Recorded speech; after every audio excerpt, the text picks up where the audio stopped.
What's up guys, this is Cher talking, welcome back to my channel. On today's video, I'll be making a full review for the Romancing Festival Imakoo banner. That brings Imakoo, a slash and pierce damage dealer that gets stronger and deals a lot of damage from turn 3 onwards. And Blath, support for all types of needs that takes time to build as well. And Ivar, gun support for remembrance. And also for overdrive mechanics. Let's go straight out to our SRS.xyz, starting with Imakoo. You can see that Imakoo is a Marts user, 140% agility and STR, very high values. There is also 97% endurance and 96% will. Those are pretty bad values, and they didn't buff this banner, and they keep buffing on global because it seems like bosses do more damage here. I am a little worried, but it should not be much of a problem if you have buffers. In most fights, you can buff at least in a turn. Moving on the start of battle, he will fill all of his overdrive gauge and also starts with 11 BP. The thing is, you don't want to use overdrive with Imakoo, even though he has a special mechanic on overdrive that when attacking on overdrive, he'll grant all surviving allies a defense boost that will decrease damage taken by 30%, but only for that turn. So, what doesn't happen when he's on full overdrive? You should not use it, but every time you're gonna trigger Werewolf Frenzy. That lasts for 3 turns, meaning that if you spend 3 turns without actually activating an overdrive attack, you have 3 Flash Claws. What does it do? Well, it's gonna chase with Night Claws. And it's a single target attack with Slash and Pierce that hits twice with double S power. That's super ultra strong, considering that you can stack 3 times. And every time that you attack the enemy, it will apply a defense down that will decrease the defense of the enemy by 15% per hit, lasts for 3 turns, and will stack. So let's say that on turn 3, you already have 3 of these attacks, and theoretically, you're gonna hit 6 times, plus the attack that you're gonna use, that means 7. Multiplied by 3, Imakoo by himself can apply 21 defense downs to the enemy of 15% value. That will mean 315% defense down. That's similar to what you can get from Real Queen, and she applies only when there's only one enemy left. But of course, Imakoo was also designed for fights where there's just one enemy, since he's a single target damage dealer. But just to say that his damage is amazing, and his design is very similar to Tatiana.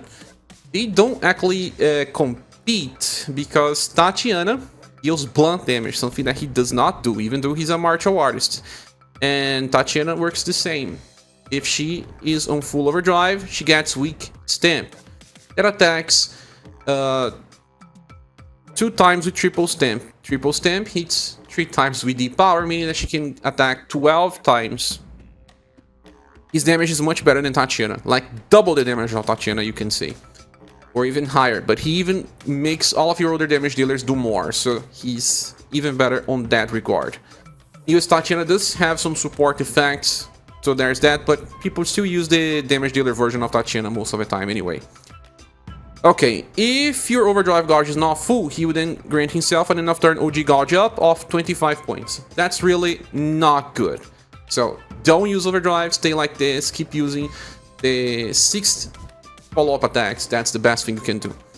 Then you have a heat up of 20% on the start of a turn, triggers 5 times per battle for 100% damage increase from turn 5 onwards. It's okay because it takes time to build and reach his max potential. He then has 6 BP every turn, and then has intrinsic for 30% damage increase, 40% damage reduction when resisting, and a 37% chance to evade resisted attacks. As you can see, there's not that many damage potential on the character itself. He takes benefit of being paired up with characters that will improve slash damage, decrease the slash resistance of the enemy, and also status buffers. Okay, let's check his attacks. Wolf Claw is single target slash and pierce D power. Just so that you don't use a normal attack and you always have slash and pierce. Then, the second is called Crimson Bite, and this is part of his gameplay. It is single target and can only be used once, and will give him a BP cost reduction of 5 per 10 turns. And also give him a weak heat up that will improve weak damage by 50%. So you're gonna use Imakoo usually when the enemy is already weak to either slash or pierce, but you can also use Imakoo on slash squads that are just so prominent these days. And what are they? They are usually now led by Dolores. helps a lot slash squads by applying weak marker slash on the enemy, allowing slash attackers to recover BP, and also buff offensive status easily. You can also use Jiva, that is a slash attacker that also buffs status. It's on Sugna's banner. Sugna's will probably be on a slash squad as well, and even Tsuna can attack with slash damage. So there is a lot of good characters that can do slash damage and can use it together with Imakoo. And okay, they also offer support, especially Sugna's and Tsuna and Jiva. Now, Imakoo does not really need the extra BP if you're using someone like Lolo, for example. Lolo and Tsuna together will give you lots of BP. But it's okay to use his skill, and he will be capable of using skill 3 every time he wants. And after turn 10, he will probably be on max BP and can still keep using this most of the time. Now, skill 3 is single target slash and pierce, and before attacking, we grant him an extra force for weak damage medium and an extra force for slash damage small. The weak part improves final damage output by 50%, and the slash part improves by 25%. The slash part will always work because he's attacking with slash. And even if the enemy is weak to pierce, it's still improving the damage output. But the weak part, it's only when the enemy is weak to either slash or pierce. But even then, it's 75% improvement on the final damage. And the attack itself is already triple S power, and then you're gonna chase with 6 hits of double S power. Like I said, he easily does more than double the damage of Tatiana while still providing extra damage via the defense down effects that he applies. Probably 3 times the damage of Tatiana, depending on the circumstances, and imagine she was already pretty strong. Well, Imakoo, it's hard to compare to recent damage dealers, but he does not have too much space for slash. We know that because Sugna's can still do more damage depending on the combinations, and you can still use Kihachi, and Kihachi also has a sort of defense down, and she will likely still do a little more damage than Imakoo in the right setups as well. She attacks 24 times, and now that we have elemental defense downs, Kihachi can apply that even further, but you can still use them together if you want. It's gonna be hard too, because we usually bring 3 support characters and 2 damage dealers, and sometimes only 1 damage dealer, at least one that is a nuker. So because he is slash, he does have a lot of competition, but because he's also pierce, he's the best pierce damage dealer for quite a while. We're gonna get Shaw that has a similar design that actually uses pierce and heat damage with the same design of not wanting to use overdrive, but he is weaker than Imakoo unless they buff him. But we'll see this type of design more often in the future. But right now, Imakoo is the strongest pierce damage dealer in the game. And if we were looking at this as an old design, it would be easily a 5 out of 5 because his damage is really insane. But right now, looking forward to what we are getting, characters like Sugna's that deals insane amounts of damage while still providing support, it's hard to justify Imakoo having a 5 out of 5. That's why I believe it's better to say he's a 4.5 out of 5, since he is at least skippable as a slash damage dealer, but the best pierce damage dealer right now. Sadly, we don't have that many pierce characters that can provide support to the party, but that won't be the case for too long. We're gonna get then. Okay, so moving on, the next character will be Blath. Blath is actually pretty amazing. She has a ton of support. Her status are strange, only 85% endurance, they didn't buff in global, and 115% will, so she is well protected versus ailments, and just okay agility and intelligence. Moving on the start of battle, she will grant all surviving allies a heat up that will improve damage for the whole fight by 50% for everyone in the party, and also a defense up that will decrease damage taken by 30% for everyone for the whole fight. It will also recover 5 VP, and recovering 5 VP, it's not increasing your limit, it's just recovering, but she will also lose 2 LP as recoil damage. Now she starts applying more effects at the end of turn 2, but the effects only really apply on the next turn. So by the end of turn 2, she starts having the budging effect that on the next turn will start giving an attack boost of 50% damage improvement and a defense boost that will decrease damage taken by 30%. So now it's like expanding the effects that you already had. We already had 50% damage increase. We already had 30% damage reduction. Now we have extra. And we'll lose 1 LP because of that. Okay. Then by the end of turn 3, but starting on turn 4, the new effect called Flooring will start to happen. And on the start of that turn, it will be buffing all status for everyone by 25%. This is higher than most of our passive buffers that usually buff 20%. But we have other characters that can buff much more, like Tsuna. Tsuna can buff up to 45% when he's attacking. Usually it's better to buff when attacking because bosses will remove your buffs on start of turn. Those are usually removed. But you're also gonna recover 2 BP for everyone on start of turn. So you are also generating BP and status buffs now. But you're gonna lose another LP. By this point, we only have 2 LP left, and then on the end of turn 4, you're gonna get free Titian. So on turn 5 onwards, every turn, you're gonna recover all allies HP by around 1.5 thousand. That's free healing for everyone and a good volley. Then we'll also grant all surviving allies an overdrive attack boost that will improve overdrive damage by 50%. But then this lasts for 2 turns, meaning that it can actually reach 100% when stacked. And this also means that Blath is improving the damage potential of your characters by at least 200%. Well, the last effect that she grants with fruition is 35 points of OG Gauge by the end of a turn.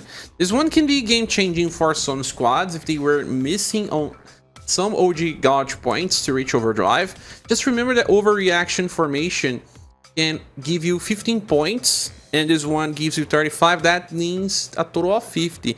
Some characters get 45 OG points by the end of their turns. That means that if the enemy attacks them once, they will already reach overdrive. Remember that the enemy gives you 8 when they hit you. So that's actually pretty nice, but sadly it only starts happening from turn 5 onwards. And buffing status, giving VP, recovering, and also giving you 2 layers of defense. 30% and under 30. Okay, but then at this point you're gonna only have 1 LP left. If Blath is killed in battle, cannot be revived. But usually when you are killed in battle, there's nothing else that you can do. But if the enemy has LP damage, Blath cannot be used at all. There's not just that.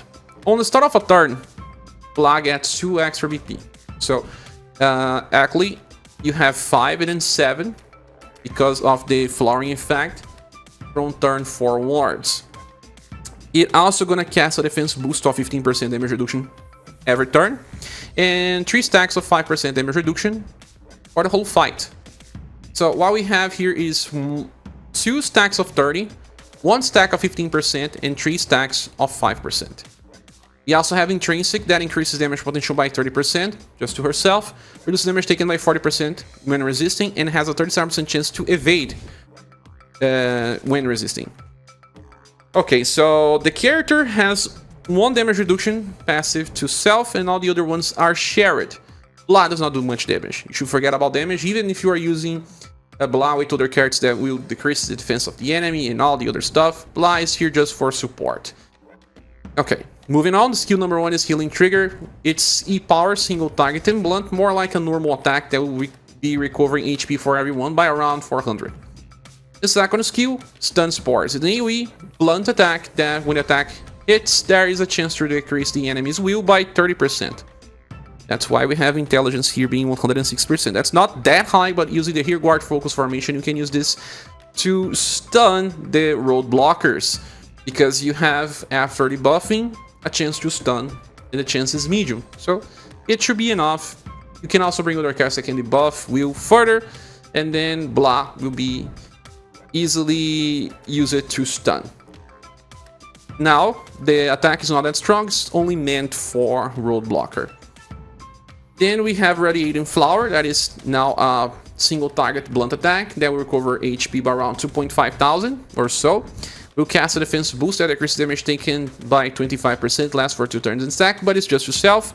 But here it will also be buffing our surviving allies status by 30%. 30 plus 25, you reach 55%. Remember that Tsuna buffs 45. You're getting close on the defensive part, but for the offensive part, Tsuna is much better. Now, Tsuna can give you 6 stacks of minus 10% damage. Besides, he also increases damage taken by 30% and can even apply morale down. So, to be honest, the damage reduction from Tsuna and Blath is not really that different. Tsuna wins on status buffing. Tsuna wins on BP generation. Tsuna loses on HP recovery. And if you cannot apply morale down to the enemy, Blath has better damage reduction. So there's that. Tsuna does much more damage than Blath, and it's easier to use because it deals both slash and pierce damage. But people will say you can use Blath and Tsuna together, right? You can.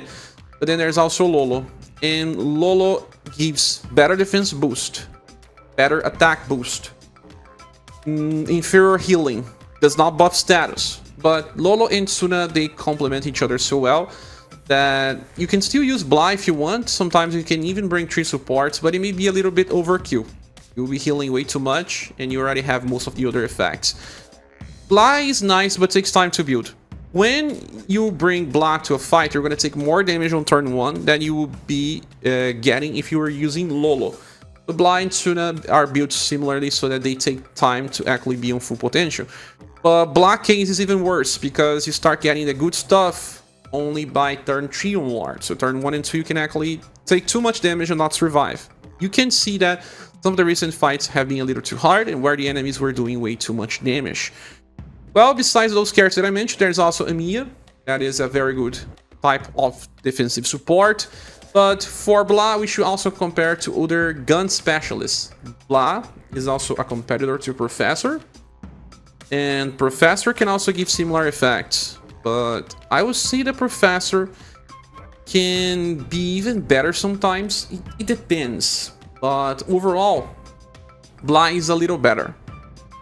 But you can still use them together on remembrance fights. And they are both generally better than Rose was. That's another gun specialist for support. So, well, you can still stack all 3 and then bring 2 damage dealers, and you'll probably be handling all gun remembrance from now on, unless you need specific gimmicks. But it's overkill. You can do it well enough if you have 2 of them, or even just 1, and bring other types of support. But anyway, Blath is a good style. It's just that it takes time to actually start giving the best buffs. And just don't forget that Blath, unlike all the characters I mentioned, can also give OG points by the end of turn. And it's 35. That can really make an impact in some units that were missing just a few to reach overdrive. And if they have special effects on overdrive, even better. So if you need extra OG points, then Blath may be a good idea. Generally speaking, Blath is skippable, especially because she's on a banner where we may not need to pull, but may still be very useful if you think about it. It deserves a 4 out of 5 in my opinion. The last character will be Ivar. He has 124% dexterity, 95% endurance, and only 89% will. This 89% will is worrisome. I think he may get some status infliction in the hard remembrance fights, depending on how you equip him. There is also 101% intelligence because he can debuff. This guy has 30% damage increase at all times, and then 80% increase at all times, and then he gets 2 heat ups of extreme effect, 30% each. So there is 170% damage increase from turn 2 onwards. And he has 2 stacks of minus 30% damage. Anyway, there is also a 15% attack boost for everyone every turn. Also, 50% over enhanced for everyone 3 times per battle. So he improves overdrive damage for everyone by 150%. On the start of battle, he activates the overdrive gauge of everyone. And he has 2 different changes, but they only happen on overdrive attacks. That's super sad for Ivar. The first chase is Proton Rocket Plus. When he attacks on overdrive, he's gonna chase with this one. That is a blunt and heat attack and lands a roll area attack. Has a chance to instant kill as well, but, well, instant kill is only for Siegfried anyway. And this was actually made for Hana Water fight, because you want to kill the frogs in specific turns. Well, the first time you have 3 turns to kill and then 2 turns. And then he will also chase with Bust Shelter. That is also a roll-based attack. That is also blunt and heat. But in this case, it's going to apply a defense down that will decrease the defense of the enemy by 15%, and that lasts for 3 turns. And stack with other sources as well. So, well, he also has a roll attack itself. And on overdrive, he's going to attack 3 times total. That's it. He also has 6 VP per turn, off into special. Then, skill number 1 is Exploding Shot. Roll-based, blunt and heat, and has a chance to debuff the enemy's endurance and will by 15%. Why will? Or road blocker, so that you can debuff will and use Blath to stun, for example. Then the second attack is Bust Shelter, the second chase from overdrive. Roll attack, blunt and heat, and in this case it will apply a defense down to the enemy that will decrease the defense by 20% because you can level up to 99. So that you can stack more and more. Then the third one is Buster Gatling. It's a roll-based attack as well, blunt and heat again. Can only be used 2 times per battle to recharge. This can be recharged every 3 turns. But before attacking, we grant all surviving allies a morale up extreme. That will improve damage potential by 50%. He also going to charge the overdrive gauge of everyone for that turn. Okay, so now he is a little similar to someone. We use it a little. Silence. Yeah, Silence do similar. Silence will use a skill that will give morale up extreme. You charge the overdrive gauge, can only use it twice per battle. And he also has other effects when attacking on overdrive that Ivar doesn't, but he barely does any type of damage. And you get the same type of over-enhance and attack boost. But Silence can give overdrive gauge points as well. Not that it matters too much since he already filling the overdrive gauge with his skill tree. Okay, Ivar is a little better than Silence because he can finally do some damage, and he was designed for the Hana Water fight, and can also help a little with Road Blocker. But there's nothing special about him. We don't actually use those type of overdrive specialists as much. We can use on the challenge wells. But right now in the game, most characters will have enough support to reach overdrive. And if you don't have that much, you can bring characters like, for example, Hulk. Hulk gives a lot via his defense boost that lasts for 2 turns. He can also buff, and he gives up to 30 points of OG Gauge via his passive leader. And there's also Cordelia that can give you a very nice effect that comes from IC Union, where if you get hit, you can get 5 points of OG Gauge, but that's infinite. And there is 20% buff for Endurance, Will, Love, and Charisma alongside a 30% attack boost. So this type of effect is usually much better to bring into a fight because you are also getting extra stuff instead of just filling overdrive gauges. And not all of your characters will actually benefit that much from being on overdrive, like extra attacks or stuff. Ivar himself does benefit, he will do more damage, for example. But no one's gonna use this guy on real challenges. It will do more damage if you bring people like Dolores that will decrease the defense of the enemy while also bringing other effects and just fully charging the overdrive gauge of your characters. The game just changed, and sadly, overdrive fillers are not that important anymore. Anyway, Ivar was designed for Remembrance, and he works well if you haven't cleared that yet. But Formula is also very useful for Remembrance, and people have cleared the hard fights with her. If you manage to do that, why would you summon for Ivar? He's not going to stay relevant for too long. And I do believe that he is not that great and only deserves a 3.5 out of 5 because he still replaces Silence. But it's very, very skippable. Well, he was the last one. Let's go back to the banner image. Is this banner worth summoning for? In my opinion, no. While Imakoo is a very strong damage dealer, he is Slash and Pierce. For Slash, he has competition. For Pierce, he does not. It's gonna be your best Pierce damage dealer for a while. and we are lacking pierce damage dealers. In this case, he's such a good character, and will stay relevant. The thing is, Blath is okay, but you may not always use Blath because of the LP problem, and our current supports already offer enough, and Ivar is a remembrance bait.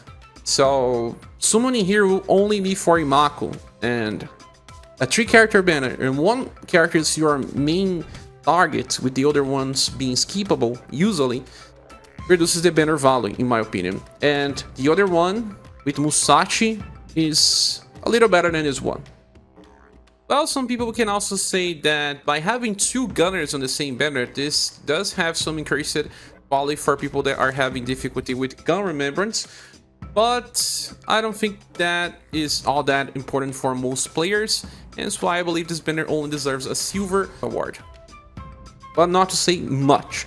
So if you like Imakoo and you want extra pierce damage, you can summon here, but only if you have enough gems. But I would still recommend you to wait for Romancing Saga 3 banner announcement, if it's happening soon, before pulling, since they have 4 characters per banner, and there is also other banners in the future that may also give you enough value.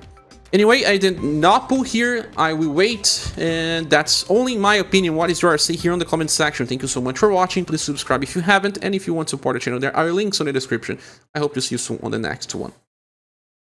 Goodbye.